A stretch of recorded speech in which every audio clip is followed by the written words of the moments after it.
Wonderful to see all of you this evening. My name is Rakeem Brooks. I'm president of the Alliance for Justice. Most of you are used to seeing Nan Aaron. I succeeded her just a short while ago in September. And so I've been on the job for 9 months now.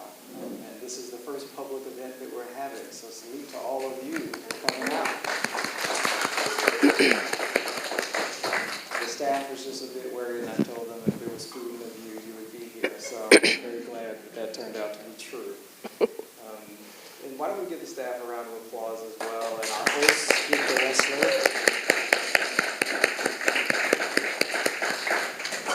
Deepak is sitting in the back humbly. He's one of our board members, and we're just so grateful to him for being able to host us. He said this is also the first event that they're hosting, and it's on a wonderful topic, and so we're glad to have our guests present at the moment. So this is a timely event, as you all well know. Supreme Court ethics is something that should be on the minds of every American at the moment. The recent revelations about Jeannie Thomas's involvement in the January 6th insurrection should send shivers down all of our spines. And then, of course, the fact that Justice Thomas has not recused himself from any cases pertaining to the January 6th insurrection is even more concerning. AFJ has been beating this drum for quite a long while, long before I joined the board. In 2001, we had a letter that included 100 academics that suggested that there needed to be a Supreme Court code of ethics. As you well know, every other federal judge is bound by a code of ethics except for the Supreme Court. And Jeannie Thomas's recent revelations notwithstanding, there have been plenty of instances of at least questionable behavior on behalf of the justices, including, as you all probably read in the fall, there was a Wall Street Journal disclosure about all of the federal judges who were ruling in cases where they had financial interests. I'm here to tell you that is true among the Supreme Court justices as well. But of course, unlike the lower court judges, there is no code of ethics binding.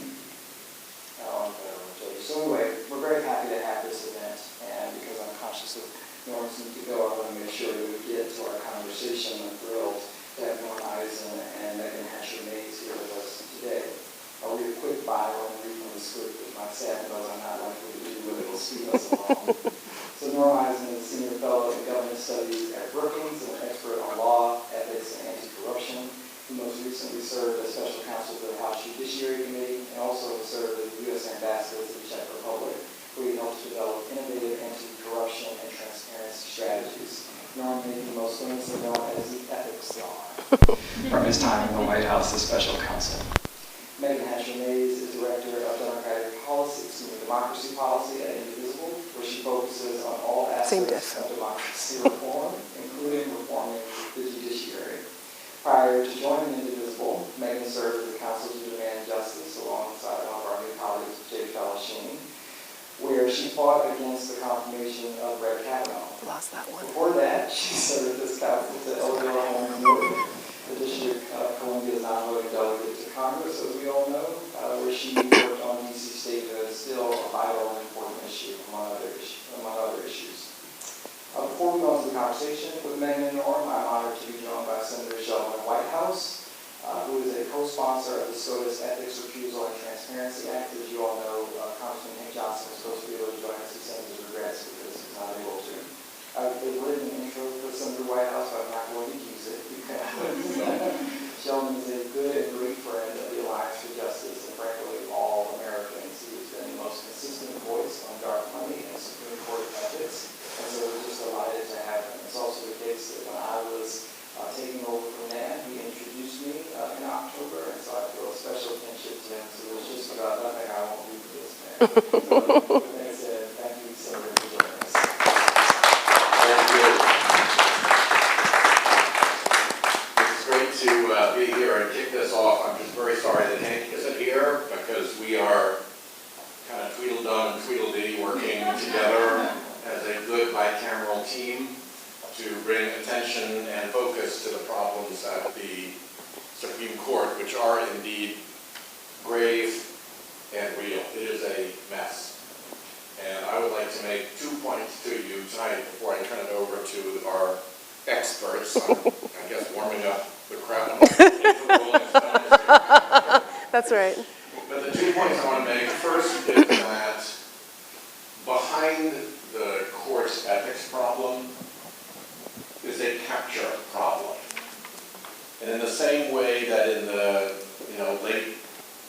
19th century, railroads took over the railroad commission so that they would get all the decisions they wanted out of the railroad commissions. This court was taken over by special interests. It is not a conservative court. It is a captured court. And we really have to understand that. We have to be aware of how they did it. They did it with floods of dark money that poured into the Federalist Society while the Federalist Society was the admitted turnstile. Federalist Society admitted it, President Trump admitted it, Don McGahn admitted it, Orrin Hatch admitted it. There's no shortage of people who admitted that the Federalist Society became the paid judicial turnstile for Supreme Court nominees at a time when they were taking immense anonymous contributions. Do the math. And then you move on to the Judicial Crisis Network, which is getting checks for $15 million, $17 million to run political campaigns for the nominees selected by the dark money folks behind the Federalist Society. Again, do the math. What's the chance that it's somebody different paying for the JCN commercials than it was paying to have a seat at the selection table at the turnstile? And then you get to a case at the court, and you get lawyers representing the party, and you get fleets of amici curiae all coming in who are dark money front groups. And weirdly, the lawyers go out and choose the plaintiffs, and actually hire the plaintiffs in some cases. It's not like what your regular lawyers behave. And the result is decisions that over and over and over again serve the interests of the Republican donor interests. And over again violate basic conservative judicial tenets like originalism and judicial modesty and respect for precedent and respect and deference to elected branches of government. These are the conservative doctrines that they purport to live by, but if they don't deliver the result that the donor interests want, the conservative principle gets kicked to the side and the donor wins. That is the repeat question. So that is why we need to really pay attention to ethics, but it's not just a question of the court having an ethics problem. The court has a capture problem that its ethics problem fails to cure, fails to fix, and we have to recognize that. The second point that I want to make is that, like a good boxer, as we fix the problem at the court, we've got to stay within our stance. If a boxer starts lunging, that's when they get knocked down. And I've lived through the Green New Deal. The Green New Deal was great policy. There isn't a piece of it that wasn't good policy. There wasn't a piece of it that people don't like when you ask them about it individually. But as Democrats, our product rollout sucks. And by the time our Green New Deal product rollout was done, the person who wanted a vote on Green New Deal in the Senate was Mitch McConnell. We cannot let our effort to fix the court, to repair what has happened to the court, get tangled into that same thing. So again, like a good boxer, we got to stay in our stance, and we got to lay the predicate for the public as to why change is necessary at the court. We may know what needs to be done at the end of the day, but like a good lawyer, Norm Eisen is a very good lawyer, like a good lawyer going into court, asking for, let's say, extraordinary equitable relief, before you ask for your extraordinary equitable relief, you make your case.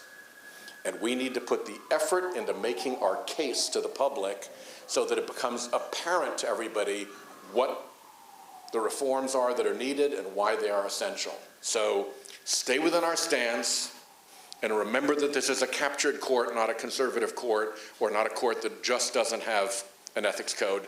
And I think if we keep our eye on those balls, we're going to do just fine. And thanks to Alliance for Justice for being such a powerful ally in all of this, as well as Indivisible, as well as Norm. Thank you all so much. Thank you.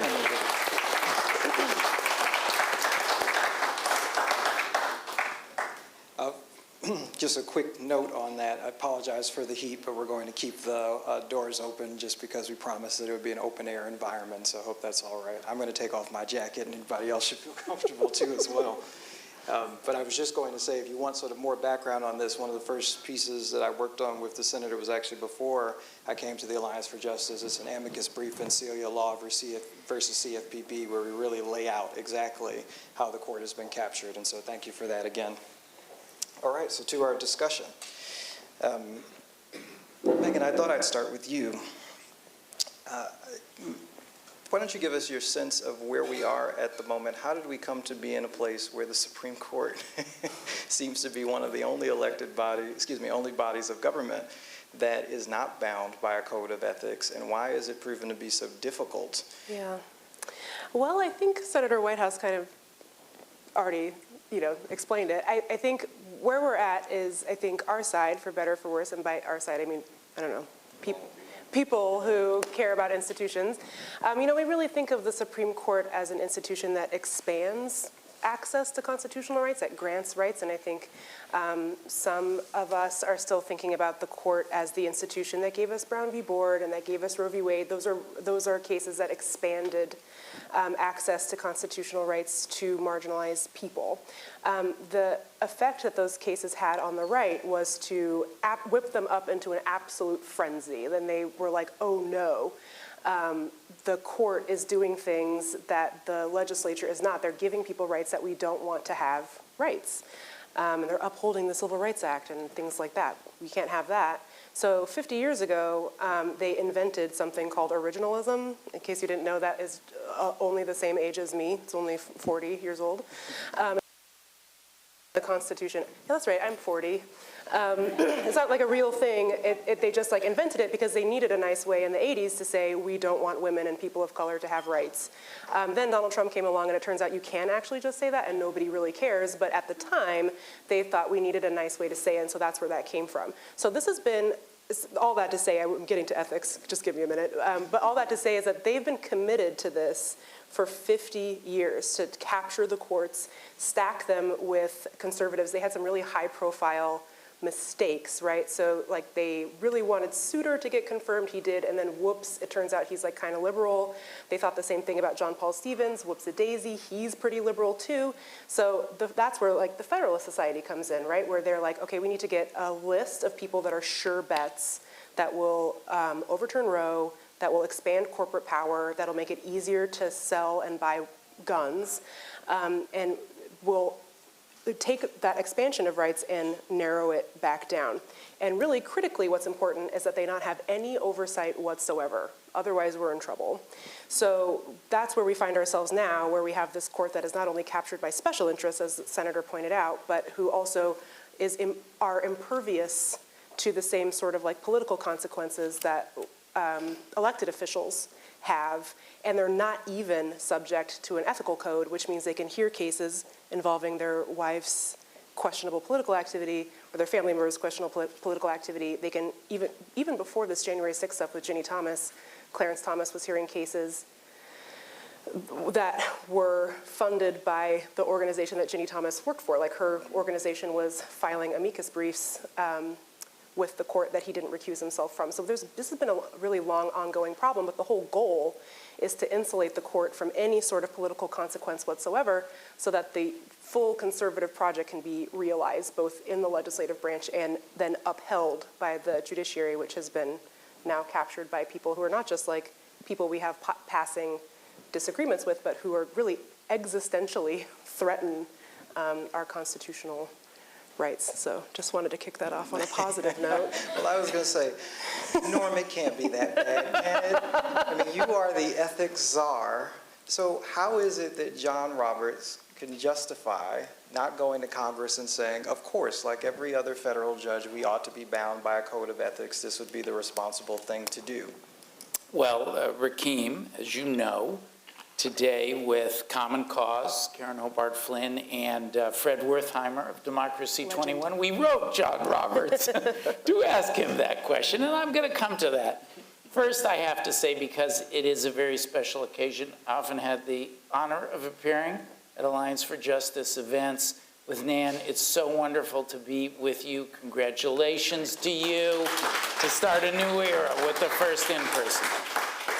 Now, Senator, as for you, it is really more like the Rolling Stones and the Beatles opening for the Monkees. So I am in the Monkees slot on the agenda. And then finally, before I actually answer the question, every time I hear someone say, as Rakim did, and the press was fond of saying, he's the ethics czar, I think of my wonderful mom, no longer with us, but she was a Holocaust survivor, and when people, anytime she heard that, she would love to say, it is the only time a czar has ever been good for the Jews. Oh my God. And I think that the theme, I am sorry to say that the theme of capture that we're talking about, because there is nothing conservative about originalism, it is a radical doctrine. There is nothing conservative about a Supreme Court where Clarence Thomas sits, and we have Senator Whitehouse's wonderful chief counsel, Annie Owens, I think is here somewhere, who litigated, say hi, Annie, she litigated Trump v. Thompson.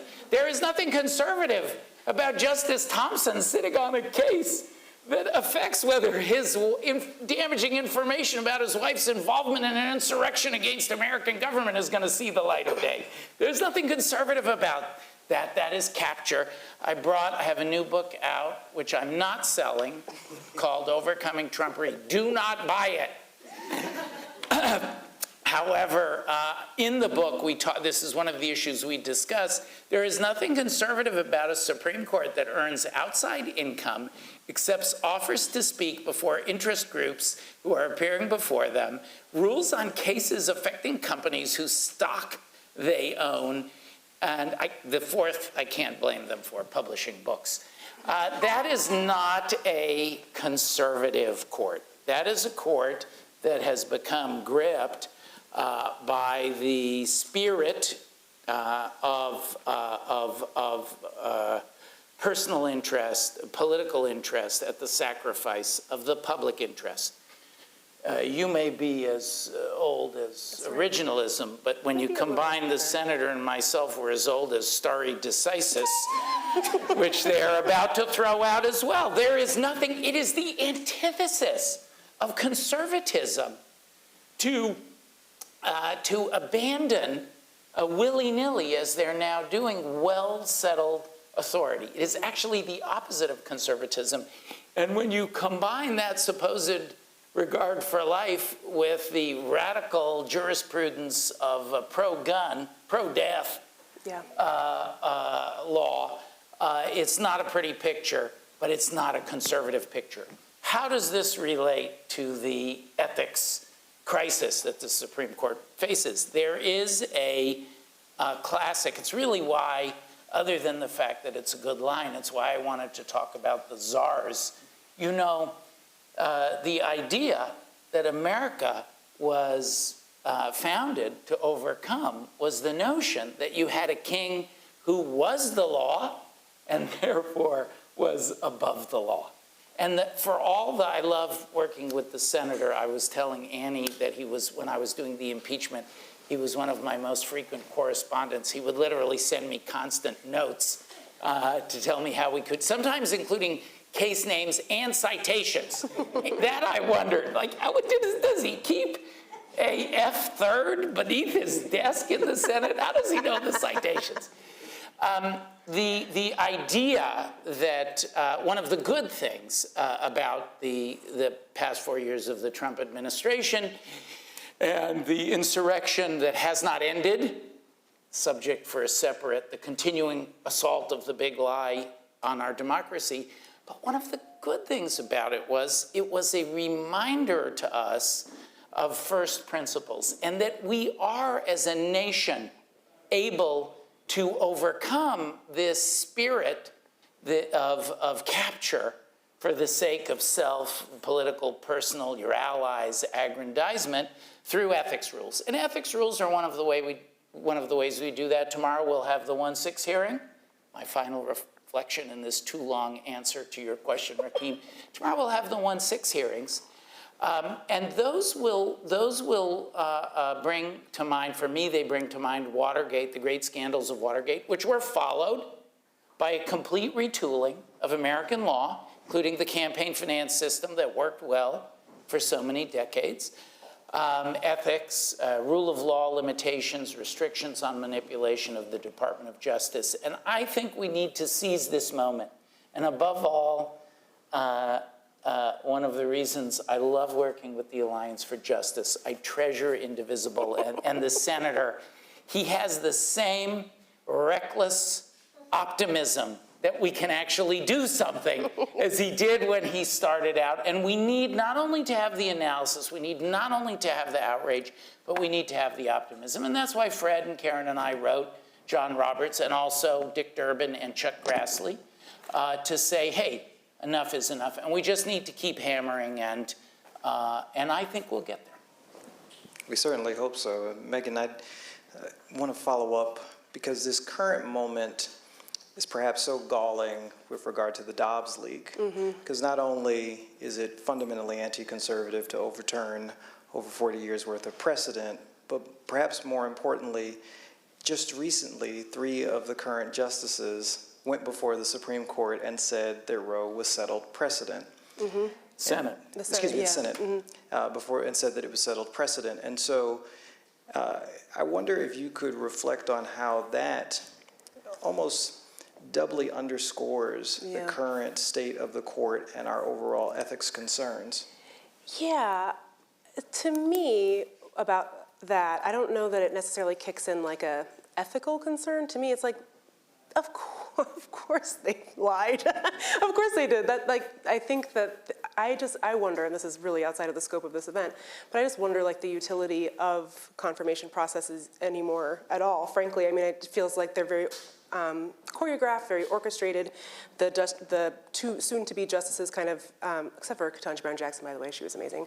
You know, they kind of come before the Judiciary Committee and they stick to the script because the last time that somebody was honest in front of the Judiciary Committee, like really like let it fly, was Bork, and we recall that he did not get confirmed. Kavanaugh was honest when he said he would have his revenge. Yeah, and here we are. I will have my revenge. Reaping the whirlwind as promised by Kavanaugh. But so I think like the challenge with something like that is like we kind of all expect that, right? Like we expect the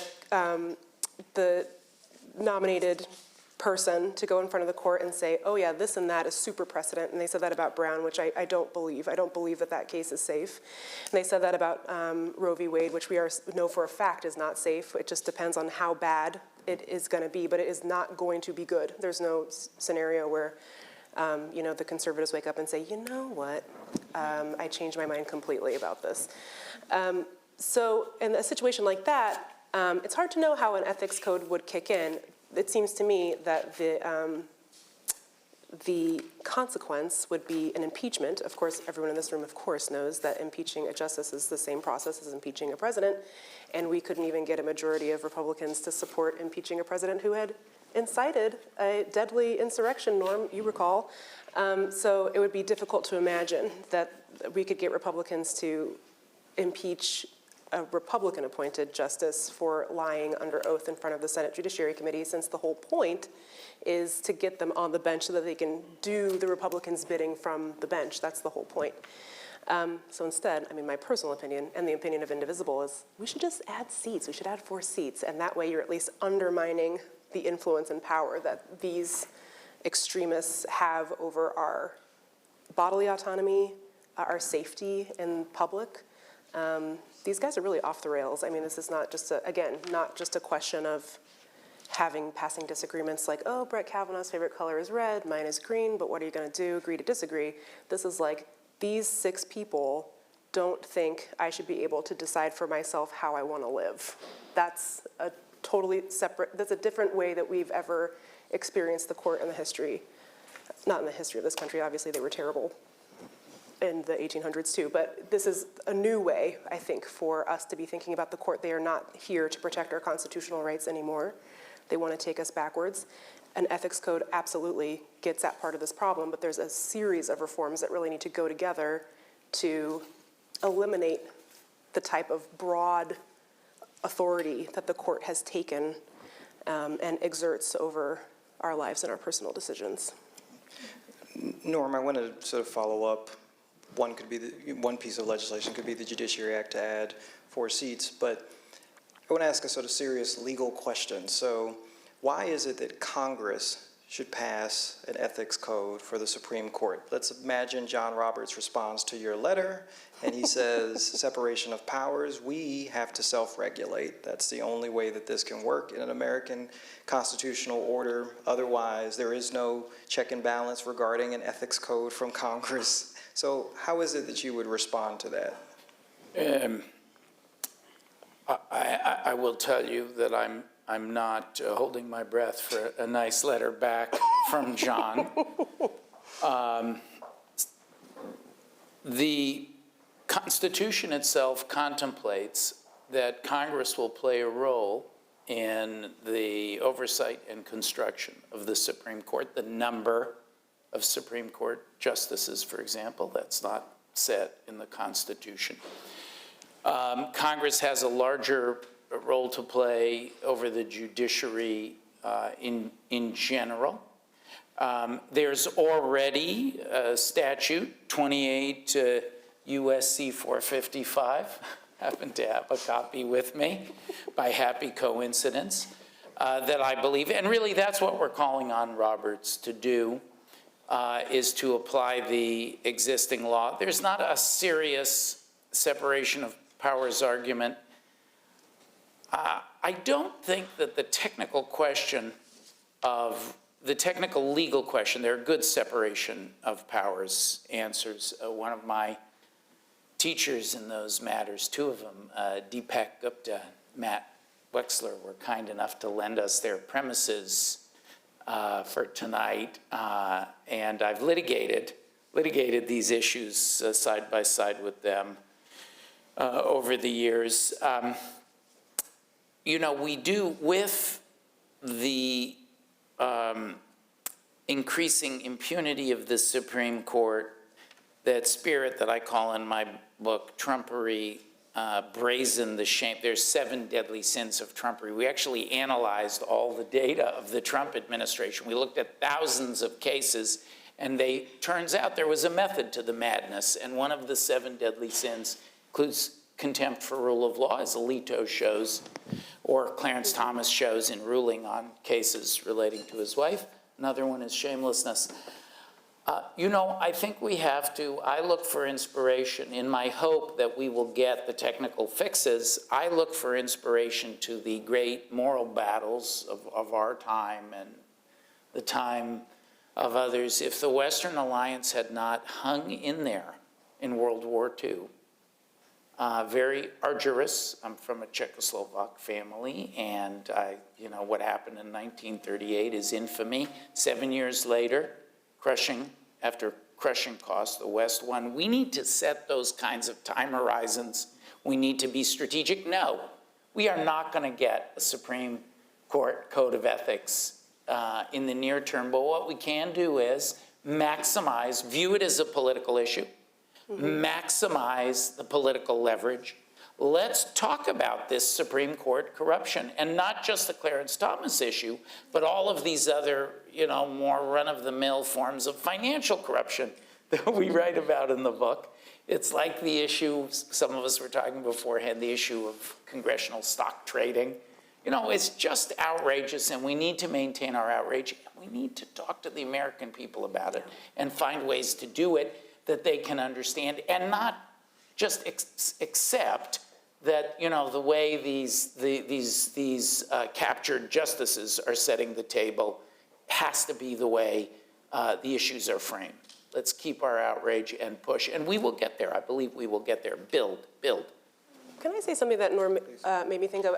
I think actually one of the silver linings of all of these shenanigans that McConnell and Trump did to the court, and how the court itself is behaving. So you have the Ginny Thomas issue, but also I think we're going to talk about this later, but you have the justices going to you had Amy Coney Barrett going to the McConnell Center, sitting next to literal Mitch McConnell, and in her remarks said, "Hey, we're not partisan hacks." It was hilarious framing.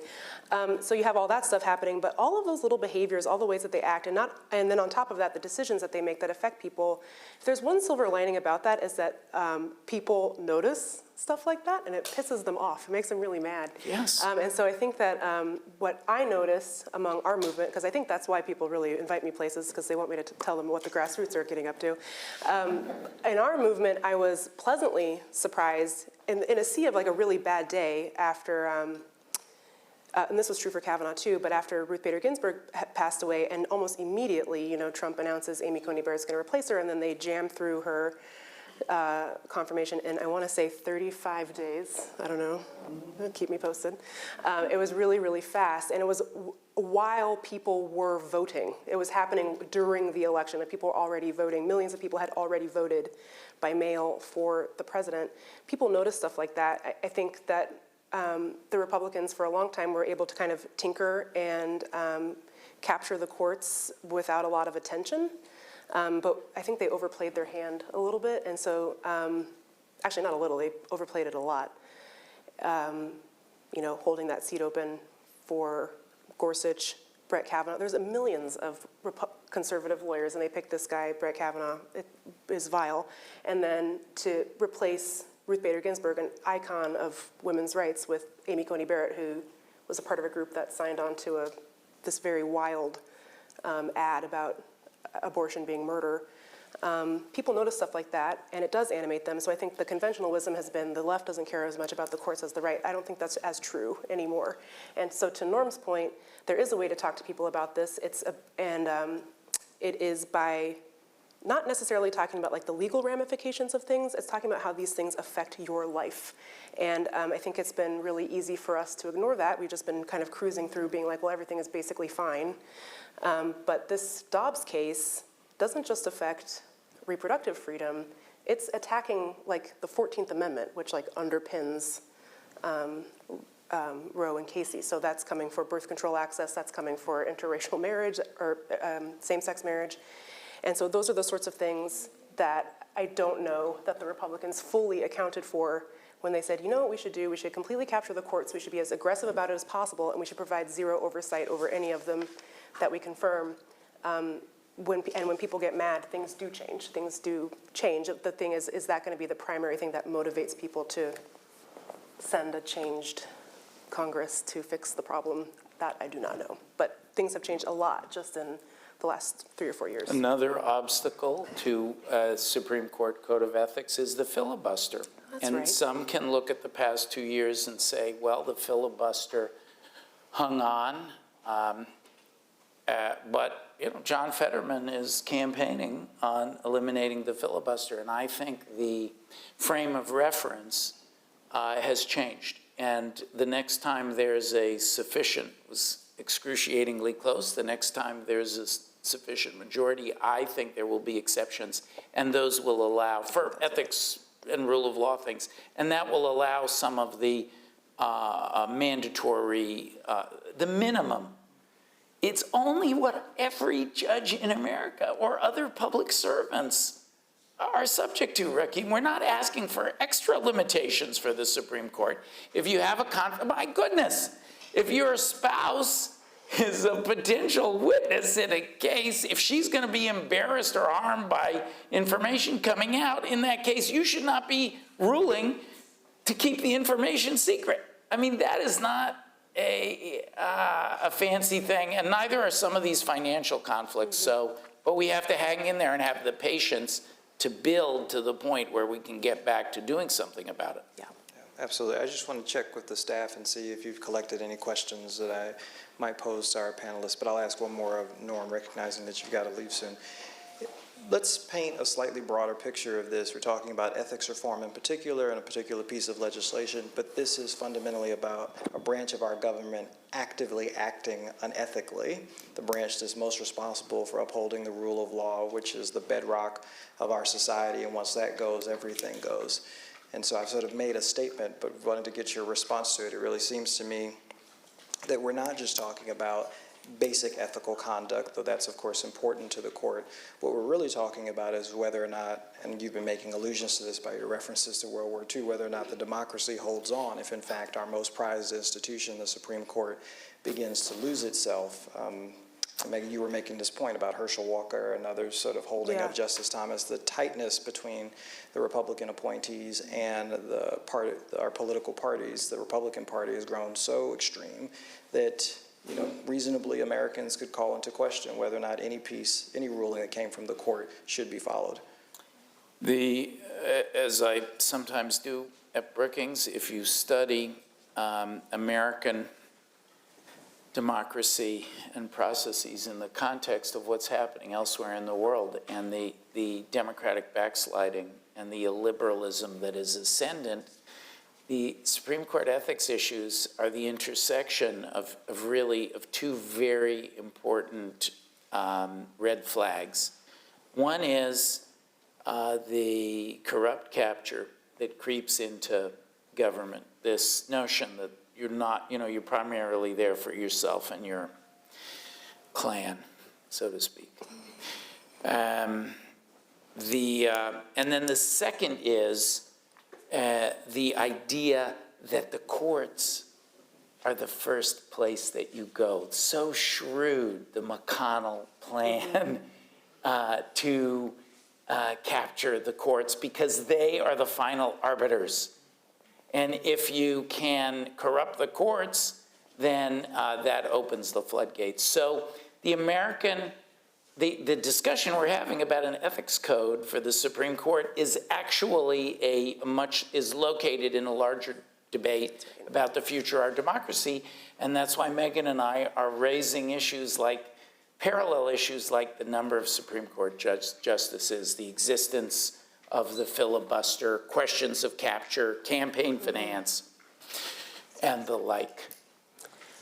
Yeah, I know you didn't ask me that question, but I was just going to say, I think where we might have gone wrong somewhere in there is when we think about democracy and democracy reform, we don't necessarily think of the Supreme Court as an institution as part of that conversation, but they really are, just like you said, the final arbiters of what does and doesn't fly in our democracy. And right now they're acting like a body who is not only undemocratic themselves, which is to say, like I said, they are impervious to political consequences, but they themselves are hindering participation in democracy.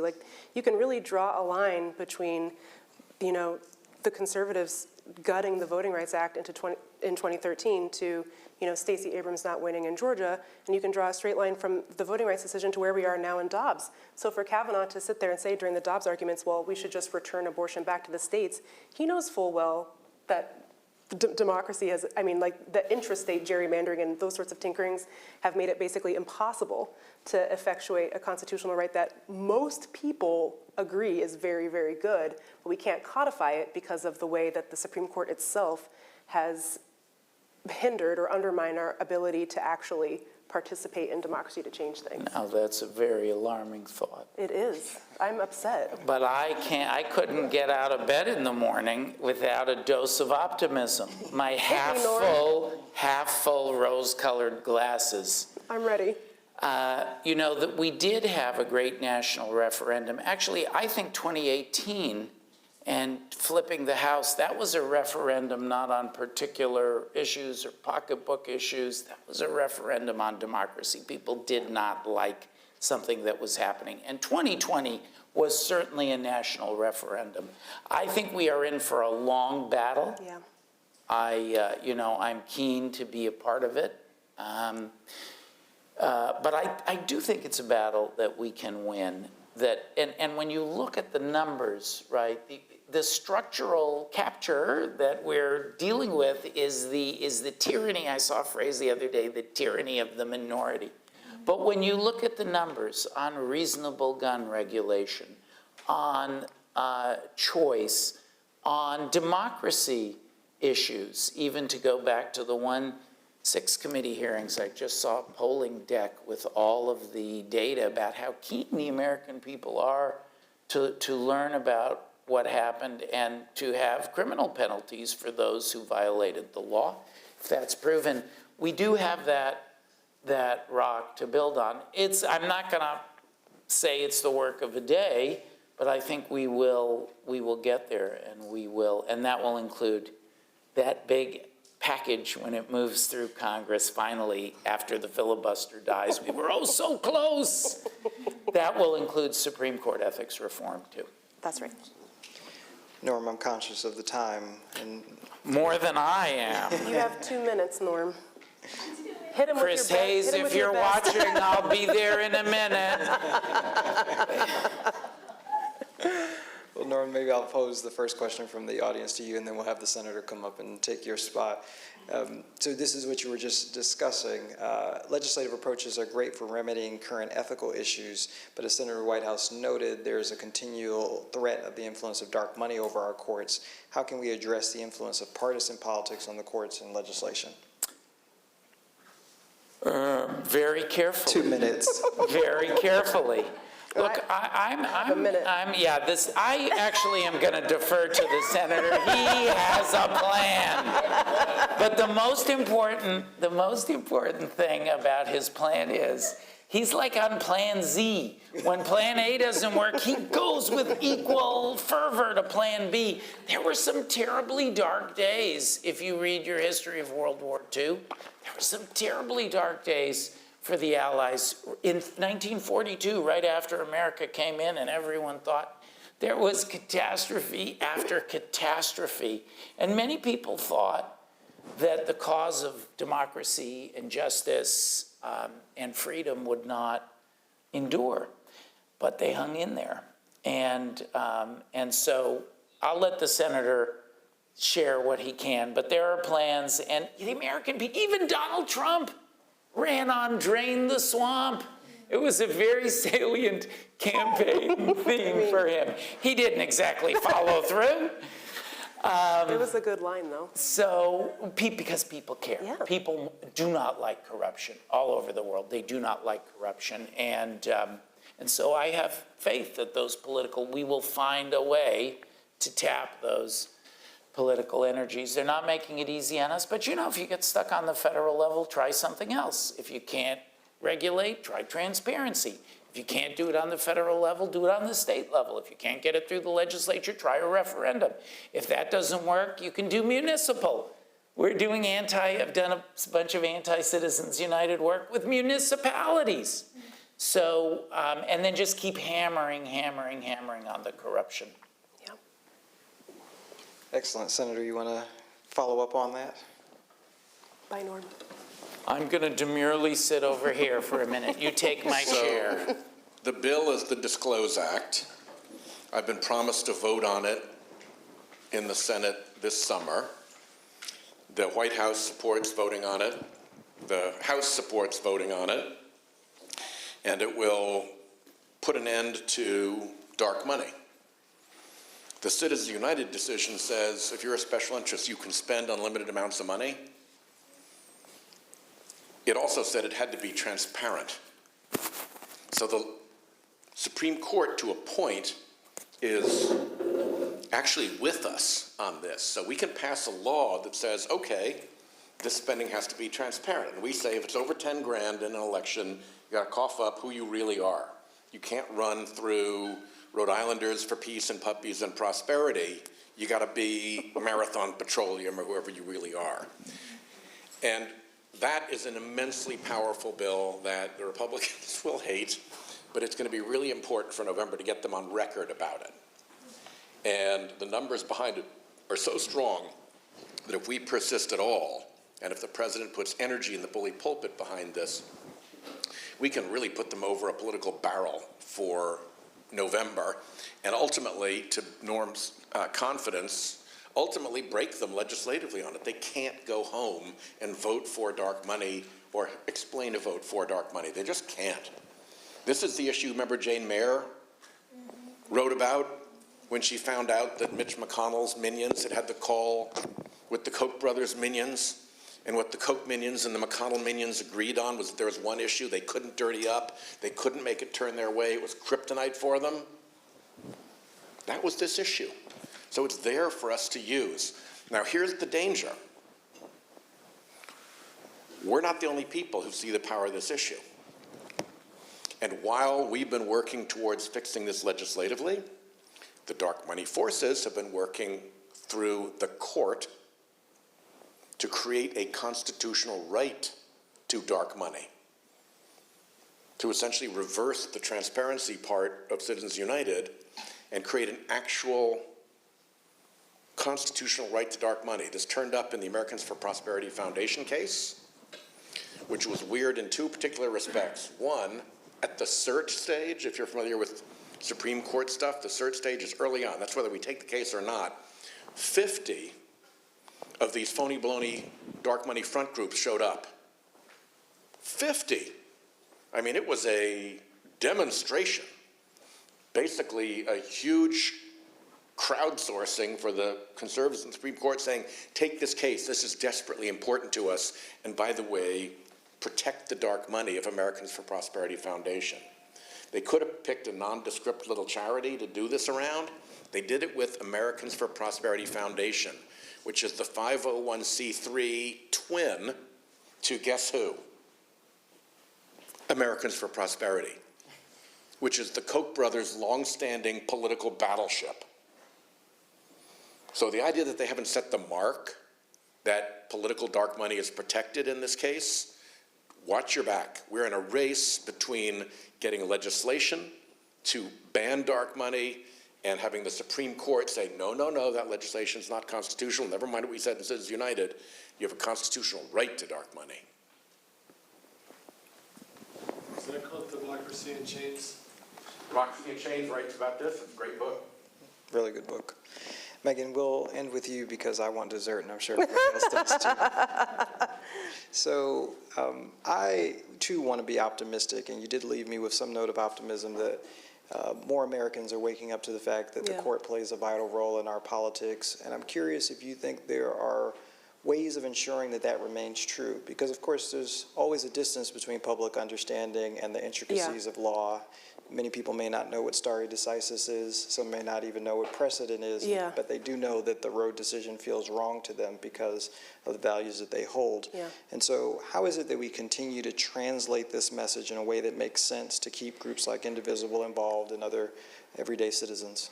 Well, I think there's a couple things. One is I'm really proud of my organization because we really picked a fight about the filibuster early, and not everyone felt like that was strategically wise, but I'm really proud of that because I think we, even in the lead up to knowing that we were going to have a trifecta, we had like trained all of our people to understand not just what the filibuster was, but what it was preventing us from getting done. So the trick with the filibuster is not to be like, okay, it's just like arcane Senate rule, it's not in the Constitution. You know, you tell people that stuff, that's important, but you're not really focusing on like what the filibuster actually is and who invented it and what it does. What you're focusing on is, what do you want? What do you want to get done? Guess what's stopping that from happening? It's the filibuster. The same thing is true for the court also. The court is the one that's making it, so to the extent that you have to wait in line for hours and hours and hours, that's John Roberts' fault. The fact that you, see a wave of negative ads, you don't know who paid for them, that's Kennedy, right? Yes. He's not there anymore, but that's okay. So that people understand that like the things that you don't like about what's going on can really be traced back to the Supreme Court. And so it's really making it about what is true for people in their lives and less about the law itself. I think that is where the Republicans have had a lot of success, is that nobody really wants to have to explain like what Chevron deference is, although I will. So they're like, okay, this will be easy. We can get the Supreme Court to say that the Environmental Protection Agency does not have the authority to protect the environment, and no one will notice because otherwise they're going to have to explain what Chevron deference is. But we're in a situation now where it's like, look, do you want to have clean air? Do you want clean water? The Supreme Court is trying to prevent that from happening. Like that's really, it's not that complicated. So I think that's where we're at right now. I think all of these shenanigans going on around the court, whether that's holding a seat open, nominating and confirming people who are unqualified to be justices for life, having those people then go out and hear cases involving members of their family, and the thing that the member of their family did was, really bad. And then going to the McConnell Center, like all that stuff, as bad as the court gets, the more people want to do something about it. So that actually is how you fill up the glass. That's how you fill up Norm's glass, is you get so angry that you have to fix it. So I think the trick now is to take all of that energy that we've seen bubbling up really organically after Kavanaugh and Gorsuch and Barrett and funnel that into something good. And that would be a Congress who is willing to get rid of the filibuster. I know you're on the right side of that one, so thank you. But we could get 2 more who are willing to do it. We could pass the Disclose Act, and we could pass ethics reform. I would love to pass the Judiciary Act, that's a separate issue.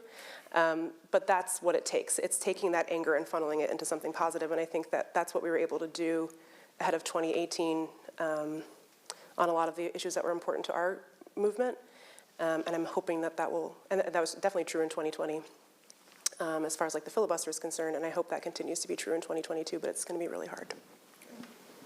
Well, for over 10 years, the Alliance for Justice has been focused on Supreme Court ethics. For over 40, we've been focused on the role of the courts in our society, and as you've heard from our guests, it's never been more important. So thank you, Meagan, thank you, Senator Whitehouse, and thanks to Norm Eisen for a really wonderful discussion. Thank you.